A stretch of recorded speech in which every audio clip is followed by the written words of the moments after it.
Welcome back to another video. Today I wanted to discuss with you guys the entire 2.5 quest, because after finishing it, I legit sat completely silent, looking at the screen for quite a while. And with so many mixed feelings, so many thoughts in my head at that time that I don't feel like I could really express the full picture of what I was feeling to you guys. So I decided to just make this maybe small video to kind of complement it. I'm sorry if I'm talking a little bit lower. It's almost 2 a.m. right now. So yeah, what are my thoughts on 2.5? First off, it's an amazing quest. I think that goes without saying. The soundtrack is amazing. It's incredible. Even the small song we heard going through the swimming sections is incredible. It's amazing. The different renditions we had on Phrolova's song. We had a more peaceful one, a more aggressive one, a more violent one. We had a lot of different variations of it, and I really think that they played that really well. And Enrico's song as well is incredible. And what I wanted to talk to you guys mainly about is the entire Phrolova and Rover dynamic, right? Because if you log in on Twitter now and you're in this space, you'll find that people are not agreeing over rights and wrongs.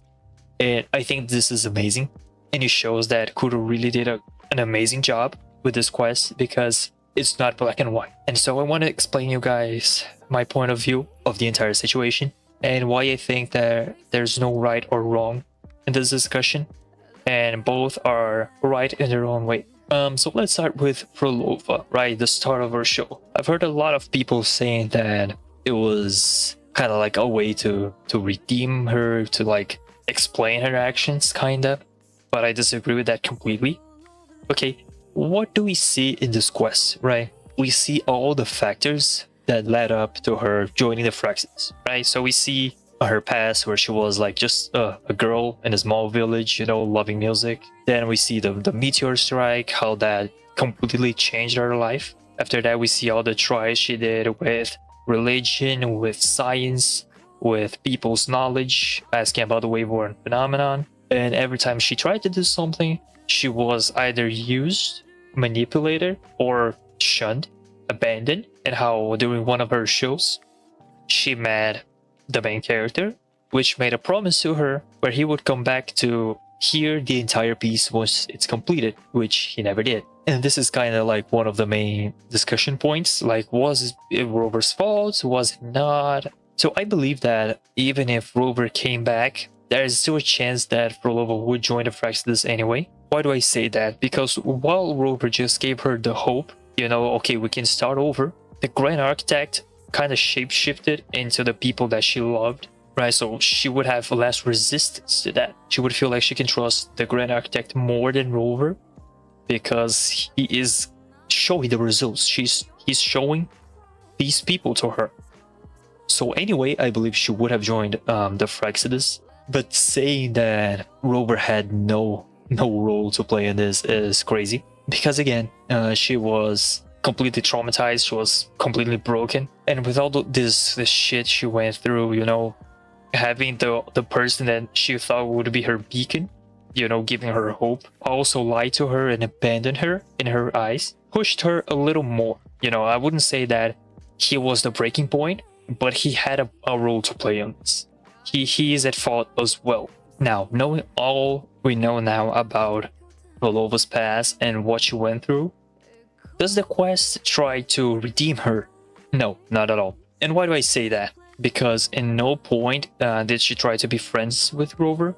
In no point did she try to explain her actions. Did she try to change her mind? She had her goals set from the start, and Rover was just a way for her to complete it. To have a redemption arc, we would need the character to not only recognize what she is doing is fucked up, but regretting it and moving away from it, right? This would be a basic redemption arc. This was not what was presented to us. She didn't regret, she didn't move away from this. She wanted the gem and she was dedicated to getting it. It doesn't matter how, it doesn't matter when, but she had her objective and she wasn't canceling it for nothing. So now that we know that even though her past is tragic, Phrolova is not being redeemed, was Rover wrong to kill her? That is another point of discussion I'm seeing a lot. And I don't think so, to be completely honest. I know that we, as the player, we have both sides, we've watched everything. But if you look at it through Rover's perspective, the Fraxidus are objectively our enemies. So it doesn't matter the setback story, it doesn't matter that, oh, but I have trauma, you know, I have all that, it was the only way. Because what you're doing is so fucked up, it doesn't matter. So to Rover, killing Phrolova is just, okay, it's one less problem to deal with. Now there's just two more. That's why he didn't show remorse, he didn't got like sad about it, he wasn't moved by it, because to him, it was the right thing to do. She was an enemy, and he could eliminate an enemy, so why wouldn't he? Since she doesn't want to talk, since she doesn't want to give up on this crazy dream she has, it's the only way. And so I think that none of them are wrong. Phrolova has her own objectives, she has her dream, she has the things she wants to accomplish. And to her, it doesn't matter the price. She said this herself. It doesn't matter the price she's going to pay. She will get to the point she wants to get. And to Rover, she is obviously, and for Rover, she is an evil person, a bad person. And if she could be dead, why not? So if we're analyzing this last battle with less emotion, I would say that Rover is a little bit more right than Phrolova, because of course the Fraxidus is fucked up, there's no redeeming them. So the right thing to do, if possible, is to eliminate them. Even though we love Phrolova, even though we have her past now, it doesn't change the fact that she's a bad person, right? If he just killed her with no backstory, we wouldn't feel like this. We wouldn't feel like Rover is a monster. And I think that the fact that people are arguing about this, people are not fully on Phrolova's side while not being fully on Rover's side, you know, you have these two sides of the battle. It's really great. It really shows how Kuro Games was able to make a nuanced quest with different points of views. I think I said this during the quest, but the last battle of the quest wasn't even a real battle that we played. It was a battle of ideals, right? And having this